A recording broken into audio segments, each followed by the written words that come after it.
தௌஹீது அப்படிங்கிற பேரை வச்சுக்கிட்டு பச்சை சிறுக்களை கொண்டு போறாங்க. என்ன தெரியுமில்ல, இறைவனுக்கு உருவம் உண்டு அப்படியா?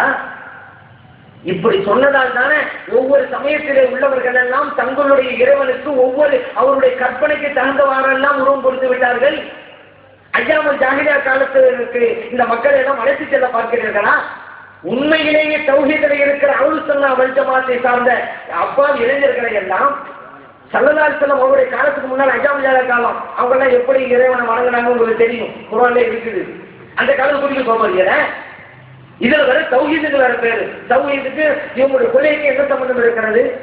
இறைவனுக்கு உருவம் உண்டாம் வந்தாங்களா? கபரு தியாரத்தை போய் பூச்சாண்டி காட்டுனது.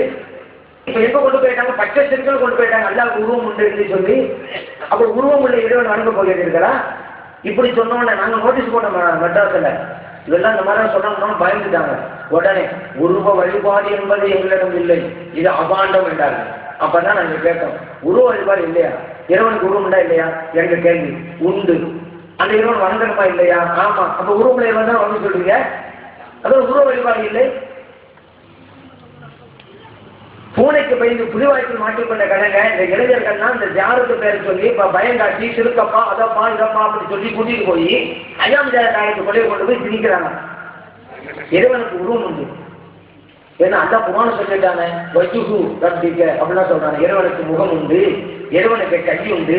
அதெல்லாம் இலக்கியம். இலக்கியத்தை இலக்கியமாக பார்க்க வேண்டும்.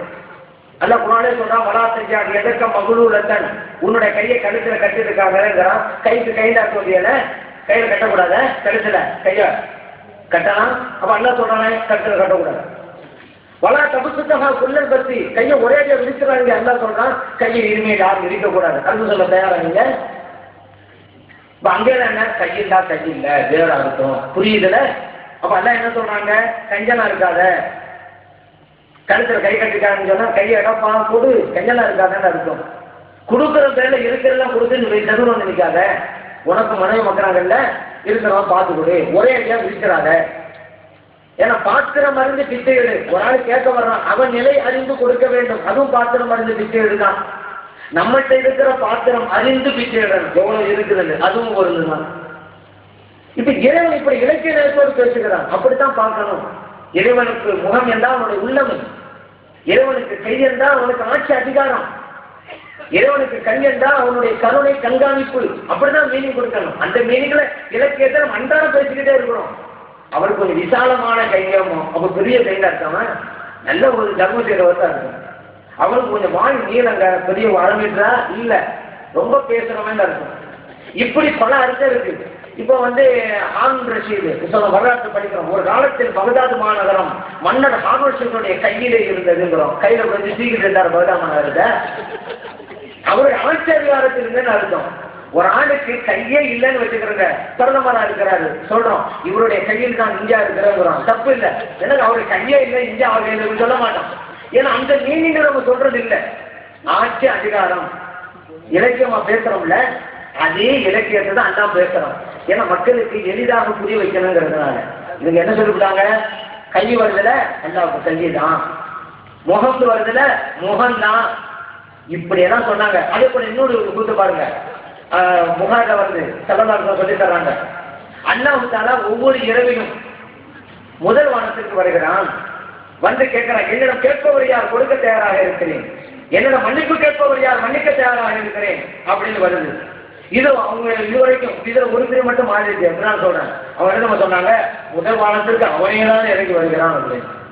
ஏன்னா அந்த மகாபெண்ணுக்கு என்ன சொல்றாங்க, அர் ரஹ்மான் அலல் சிஸ்தமாங்கிற வசனத்துக்கு அல்ல அதிசலே அமர்ந்து இருக்கிறான் அப்படி அர்த்தம் வைக்கிறாங்க.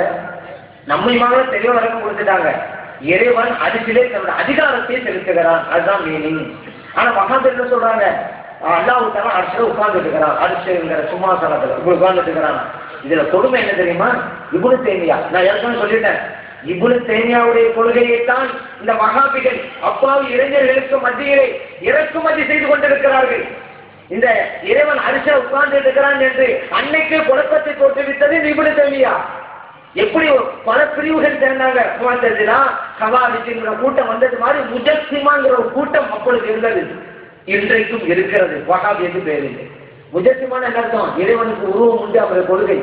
இவங்கெல்லாம் அனுசுன்ன ஜமாத் வெளியேறுவார்கள். தலம் சொன்னாங்கல்ல 73 ஒண்ணுதான் வெற்றி பெறும், 72 போகும் போக வேண்டிய இடத்துக்கு சொன்னாங்கல்ல. முஜஸ்ஸிமாவெல்லாம் அதுல கட்டுப்பட்டது. இறைவனுக்கு உருவம் கற்பித்தவர்கள் வசனத்தை புரிய தெரியாம புரிஞ்சு இது இன்னைக்கு புதுசாக முளைக்கல.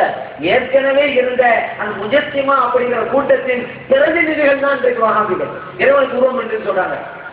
டமாஸ்கஸ் சிரியா நாட்டினுடைய தலைநகர், அதுல ஒரு பள்ளி இப்படி தேவையா குர்பா பிரசங்கம் பண்றாரு. அதுல விளக்கம் கொடுக்கிறாரு. இறைவன் குர்ஆன்ல சொல்லியிருக்கிறான், அர்-ரஹ்மான் அலல் இஸ்தவா, இறைவன் அரிசியிலே அமர்ந்தான். எப்படி அமர்ந்தான் தெரியுமா? இப்படித்தான மம்பர் படியே உட்கார்ந்து காமிச்சான். இப்படி தேவையா ஒவ்வொரு படியிலும் இறங்குகிறார். இறைவன் முதல் வானத்திற்கு இறங்கி வருகிறான். எப்படி தெரியுமா? இப்படித்தான் ஒரு படை இறங்கி காட்டினான். அந்த இப்படி தேவையா அன்றைக்கு உலக பெருமக்கள் எதிர்ப்பு தெரிவித்தார்கள். லாசனும் முதலும் தானும் வழிகட்டி பிறகு வழிகெடுக்கக்கூடியவன் இப்படி தேவையா அன்றைக்கு பத்துவா கொடுத்தார்கள். இது தப்சீர் சாமியிலே இருக்குது. அன்றைக்கு அப்படி மதத்தை சார்ந்த உலமா மக்கள் எல்லாம் பத்துவா கொடுத்தாங்க.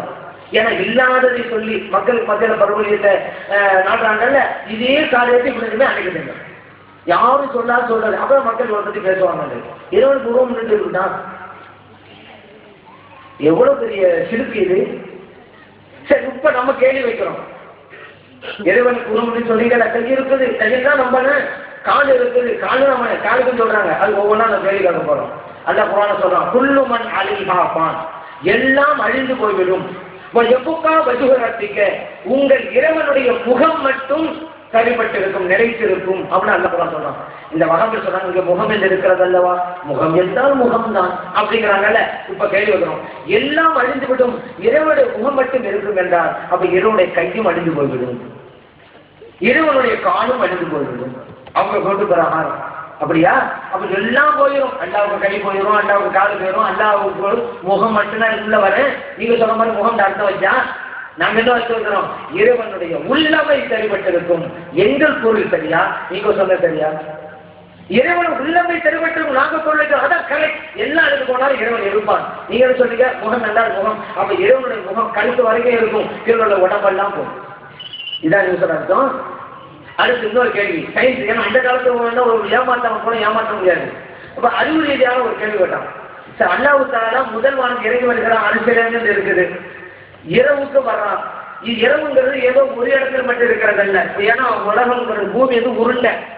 இன்னைக்கு இப்ப நம்ம இடத்துல இருக்கிறோம், இன்னொரு இடத்துல பகல், அப்புறம் இன்னொரு இடத்துக்கு இரவு வரும். இப்படி ரவுண்டா இரவு இருந்துகிட்டே தான். இரவு இல்லாத ஒரு பகுதி பூமியில் இருக்கவே செய்யும். ஏன்னா கொஞ்சம் கொஞ்சமா மாறி இரவு வந்துகிட்டே இருக்கும். அப்படியானால் நீங்க சொன்னீங்க அல்லாஹ் இறங்கி வந்தான், அஞ்சிலே இருக்கிறான், முதல் வானத்துக்கு வர்றாங்கிறீங்கல்ல. அப்படின்னு சொன்னா இறைவன் இறங்கி வந்தவன் முதல் வானத்திற்கு மறுபடியும் அரிசிக்கு செல்லவே இல்லை. அவ்வளவு ஏன்? அதான் இரவு நேரத்தில் இருக்காங்கிறீங்கல்ல, இரவுலே இருந்துகிட்டே இருக்கிற. இப்படி சொன்னோன்னே அவர்களில் ஒரு பிரிவினர் இன்னைக்கு இந்த இடத்தில் மட்டும் இறைவன் இறங்கி வருகிறான் என்றால் இறைவன் அல்ல, இறைவனுடைய அருள் இறங்கி வர்றாரு. அவர்களையும் கொடுக்கிறான். இன்னைக்கு அவர்களில் ஒரு பிரிவினர் தான், மற்றவங்க இல்ல. அது இருக்கிறான், இங்கேயும் வருகிறான், அப்படிதான் போட்டு குழப்பிட்டு இருக்கிறாங்க. ஏன் இதெல்லாம் செய்யணும்?